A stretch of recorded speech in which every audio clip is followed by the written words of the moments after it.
Wakil Presiden Gibran Rakabuming Raka belum menunjukkan peran konkret dalam setahun pemerintahan Prabowo Subianto. Sepak terjang Gibran terlihat minim dan kegiatannya hanya mengunjungi beberapa daerah di tanah air. Bagaimana sebenarnya peran Gibran sebagai Wakil Presiden? Narasumber Tempo di lingkaran Prabowo dan Gibran bercerita, Presiden Prabowo Subianto menugasi Gibran berkunjung ke sejumlah daerah. Prabowo meminta Gibran memantau progres program pemerintah di daerah. Meski begitu, Prabowo tidak melibatkan Gibran dalam rapat-rapat urusan strategis, misalnya reshuffle kabinet. Peran Wakil Presiden sebagaimana diatur dalam Undang-Undang Dasar 1945 adalah menggantikan presiden yang mangkat, diberhentikan, atau tak dapat melakukan kewajiban. Meski demikian, konstitusi tidak mengatur secara tegas tugas pokok dan kewenangan Wakil Presiden. Meski cenderung pasif, Gibran pernah bermanuver lewat program kanal pengaduan publik Lapor Mas Wapres. Program itu tak terdengar lagi kabarnya saat ini. Pernahkah kalian merasa Wakil Presiden kita, Gibran Rakabuming Raka, seperti bayangan di siang bolong? Ada, tapi tak pernah bisa disentuh. 1 tahun sudah pemerintahan Prabowo Gibran jalan. Namun publik di sini bertanya-tanya, apakah ia benar-benar menjadi wakil presiden? Peran strategisnya di pemerintahan seakan disembunyikan di balik dinding tebal kekuasaan. Prabowo memang dikabarkan menugasinya untuk memantau proses program di daerah. Namun dalam rapat-rapat penting seperti perombakan kabinet atau penyusunan kebijakan nasional, Gibran sama sekali tak pernah dilibatkan. Bahkan di awal-awal program MBG diluncurkan, Gibranlah yang paling sering pencitraan di berbagai sekolah untuk sekedar bagi-bagi buku, gantungan kunci, bagi-bagi skincare, bahkan sampai rela menggantikan kepala sekolah untuk merahasia rambut para siswa. Di sini rakyat tahu, posisi wakil presiden bukan sekedar simbol. Ia adalah pendamping presiden, penguat kebijakan, sekaligus penyeimbang arah negara. Tapi bagaimana jika pendampingnya justru seperti bayangan yang hanya muncul ketika cahaya diarahkan kepadanya? Tadi ke Joko Lure, ke ini Bagio Lure, dan gak bisa gua terima seperti ini. Wapres yang mau diakui sebagai wapres nggak bisa gua terima, nggak bisa gua terima. Memang tak ada otaknya, kosong sama sekali. Otak tak ada, pemikiran tak ada, pengalaman tak ada, semua tak ada. Ngomong aja nggak beres. Apa tadi ke Joko Lure. Harapannya Mas Gibran dan Pak Wamen sebagai user, sebagai orang ini yang ditunggu-tunggu. Bapak izin, Bapak izin boleh pesan-pesan buat CPNS optimalisasi Bapak. Saya dari Jakarta ditempatkan di Ambon. Iya, di RRI. Oh, RRI. Iya. Nanti ya. Siap. Terima kasih Bapak. Memang sih, Gibran sempat mencoba menunjukkan eksistensinya lewat kanal Lapor Mas Wapres, sebuah program pengaduan publik yang entah mengapa malah membuat istana meradang. Karena katanya program ini dibentuk tanpa koordinasi. Sebuah langkah berani, tapi begitu gegabah. Dan seperti lilin di tengah angin, Lapor Mas Wapres pun akhirnya redup begitu saja. Pertanyaannya kini sederhana. Jika seorang wakil presiden tak punya peran strategis, tak punya suara dalam kebijakan, dan bahkan tak punya pengaruh di mata publik, apa sebenarnya fungsi Gibran di sana? Tapi anehnya, hasil survei Poltreking Indonesia menunjukkan bahwa 71% masyarakat kita sangat puas dengan kinerja Gibran. Sedangkan Prabowo Subianto mencapai 78,3% masyarakat yang puas. Tapi bila kita melihat survei-survei yang lain, di Indonesia Political Opinion misalnya, tingkat kepuasan publik terhadap Presiden Prabowo mencapai 67%, sedangkan Gibran hanya 29%. Sebuah lembaga survei yang berbeda dengan hasil yang berbeda. Di Poltreking Indonesia berimbang kepuasan masyarakat terhadap Prabowo dan Gibran. Tapi di Indonesian Political Opinion ada sebuah jurang yang lebar antara pemimpin dan wakilnya. Seolah-olah rakyat hanya percaya pada Prabowo, tapi tidak pada Gibran yang duduk di kursi nomor 2. Di sini Direktur Eksekutif IPO, Deddy Kurniasa bahkan menyebut Gibran dianggap sebagai beban politik bagi Prabowo. Pernyataan ini saya rasa memang berat, tapi memang cukup beralasan. Karena dalam politik, persepsi publik adalah segalanya. Jika rakyat tidak percaya pada salah satu pemimpin, maka seluruh struktur kepercayaan terhadap pemerintah pun akan ikut goyah. Masalahnya di sini, Gibran memang tak tampak berusaha membangun kepercayaan itu.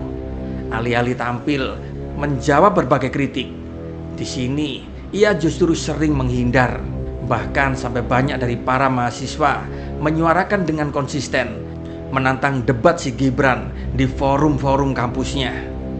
Coba kita amati, berapa kali ketika wartawan mencoba bertanya, Gibran tampak memilih diam, memilih melengos, atau hanya melempar jawaban seadanya. Rahasia katanya, atau nanti dulu ya, saya mau mandi.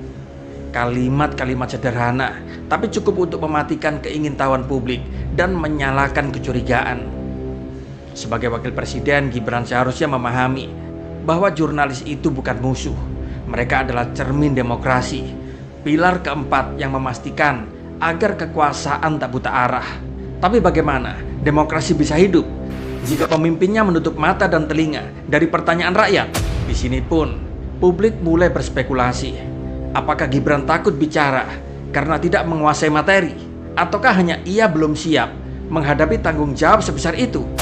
Tanggapan itu terkait dengan CASN ini diundur. Ini seperti apa Mas? Kan teman-teman banyak yang sudah resign. Seperti apa Mas? Nanti Pak Presiden dan kementerian terkait yang mengupdate. Sudah ada solusi. Di sini seorang mantan jurnalis bahkan menyebut Wapres harusnya bisa menjawab pertanyaan-pertanyaan publik, bukan kabur dari kamera. Tapi yang terjadi justru sebaliknya.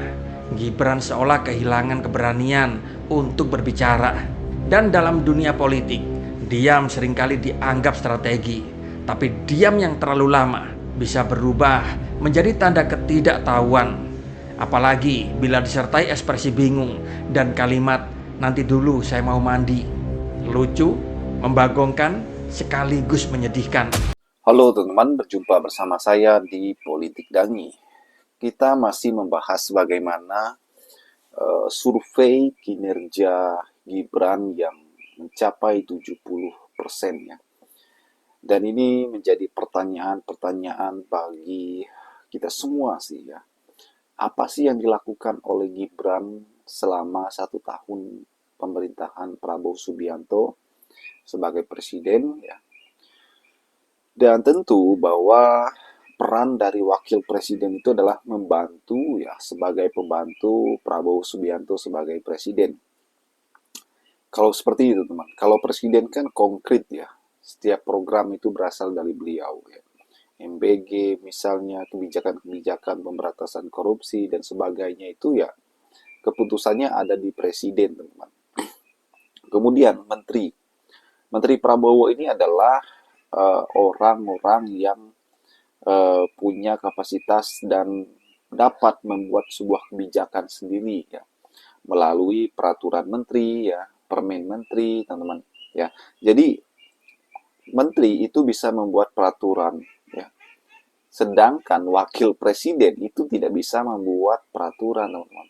Nggak ada peraturan misalnya peraturan wakil presiden, nggak ada teman-teman ya. Belum pernah dengar saya yang namanya peraturan wakil presiden. Yang ada adalah peraturan presiden. Kemudian kantor presiden dan wakil presiden itu berbeda ya, artinya sendiri-sendiri teman-teman, tidak sama ya. Bahkan tempat kerja mereka pun ya itu jauh ya. Artinya bahwa kinerja yang menonjol adalah presiden ya. Kemudian wakil presiden itu hanya membantu apa yang dilakukan oleh presiden kalau dibutuhkan. Dan kalau kita melihat sepanjang setahun ini ya, Gibran terlihat mengunjungi daerah-daerah yang misalnya ada bencana ya, Gibran ke sana teman-teman ya, untuk membagi bansos, bantuan dan sebagainya, dan mengikuti ronda malam, kemudian membagi hadiah pemancingan dan sebagainya. Ini dilakukan Gibran Padahal pada saat kampanye, pada saat debat Pilpres yang lalu, ia sempat mengucapkan 19 juta lapangan pekerjaan, ya. Dan ini adalah angka yang sangat besar, sangat fantastis, yang kemudian ditagih sampai detik ini, ya. Jadi istilahnya adalah senjata makan tuan, teman-teman, ya. Bagaimana Gibran yang seharusnya melakukan semuanya itu ya malah menjadi blunder habis, ya. Ya kan, ini yang menjadi persoalan saat ini, ya. Tiba-tiba kalau kita melihat surveinya 70% lebih, ya. Dari mana gitu kan? Apa yang ia sudah kerjakan? Siapa yang disurvei, ya? Ya, inilah yang menjadi pertanyaan-pertanyaan dari masyarakat saat ini, teman-teman. Bagaimana menurut kalian? Kita diskusi di kolom komentar, ya.